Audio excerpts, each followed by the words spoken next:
This is about the water level of a normal year, but after the summer we've had, this year it's surprisingly lower. In a typical year, the bears will go into hibernation toward the end of November and throughout the winter lose 30 to 40% of their body weight. But in drought-like conditions, such as we're seeing this year, things will be a little different. Behind me, at the worst of the damage, there really isn't too much difference between the pictures we showed you yesterday and today. Advocates fear the horses will be euthanized or sold to slaughter because the law allows it. Parents can come at 10:15, which right now it is 10:17 according to my watch, so I believe that means they will be releasing the students momentarily. I know a lot of you out there are just sitting down to your breakfast. Well, the steer have got their big debut tonight, and check them out, Aaron. They've got their breakfast going right now, too.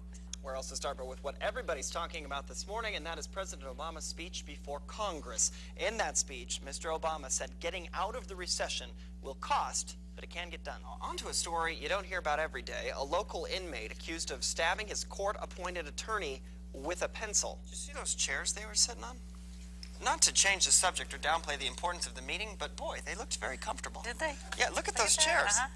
That just looks like a comfortable chair. I'm just saying. I appreciate a good chair, and that looks like one of them. That this doesn't happen to you, it happens to someone else. The 3,000 residents of Wells never thought they'd see slot machines literally ripped off the walls. Nearby, the early breakfast crowd fled as the food, the plates, and the bottles of liquor crashed to the floor when the 6.0 quake hit. Things just started falling, and cabinets are flying open, and dishes flying out, and stuff falling off the walls. But the worst of the damage happened in the town's historic district. I think I'm living a nightmare, and almost an out-of-body experience. That nightmare for Esther Quillisi started when she found her family's drugstore, along with every other building along Front Street, crumbled to the ground. So I don't believe really what happened. That shock reflected around town with each toppled chimney and each destroyed car. Emergency response crews say no building escaped damage. Lisa Graves' home literally split apart. Just woke up screaming. And firefighters say that huge crack means she won't be able to return anytime soon. The only hot meal in town tonight could be found at the middle school, a chance to reflect on the day and plan what to do tomorrow. I'm very confident that we have the right tools in place now to start rebuilding. Under the overpass, you would never guess what's hiding in the dark spaces. A welcome mat. Now, this person definitely has been here a while, and this is their home.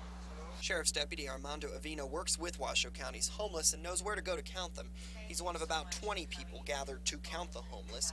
As required by the federal government, they do it during the last week of January. Folks at the end of the month often have run out of money.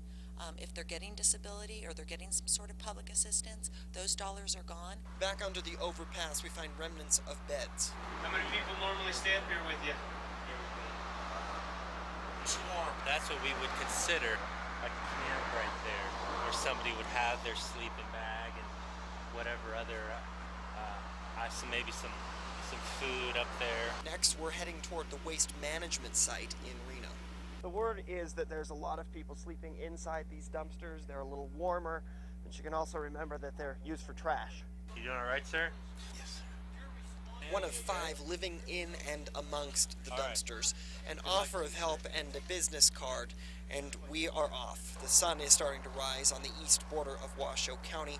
One last opportunity to count people living along the Truckee River. But last time I was here, I probably ran into about 13, 14 people. This time there are 3, but it's a cold winter morning, and when the weather warms up, more will probably move in. Have you ever heard of the balalaika? What is a balalaika? No. Sounds like a boat. Sounds like a ballet. Actually, it sounds like this. Balalaika is a Russian folk instrument, and it's very difficult to describe it. Not to be confused with the domra. Think of it this way. The balalaika's more triangular, the domra circular. Balalaika played with fingers, domra played with a pick. Put them together, and they come in all sizes. Almost like a classical orchestra, violins, violas, cellos, basses, and we have similar instruments. This week you don't have to travel to Russia. The Balalaika and Domra Association of America is in Reno for its 30th annual convention. 150 members of the only association of its kind in the world, taking classes and playing. This whole country is made up of a cultural diversity, and that's my contribution back. I want people to experience the music. I think it's important. And maybe, just maybe, you too will get into it. I feel like dancing. You just need a piano, a balalaika, a domra, and a gusli. The gusli. That's for another time.